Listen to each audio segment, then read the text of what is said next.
ఓ సీత ఓ పద్మనేత్ర నా చెంత నీకు ఏల చింత.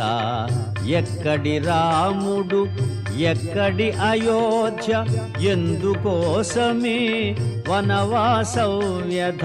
నవయౌవన త్రిలోక సుందరి నీకెందుకు ఈ మునివేషధారి అని రావణుడు కామాంధుడై నిలిచే నోటికి వచ్చినదెల్ల పలికే.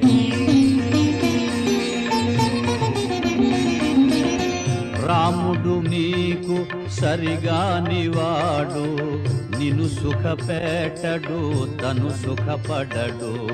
గతి చెడి వనమున తిరుగుచుండెనో తిరిగి తిరిగి తుదకు రాలిపోయెనో.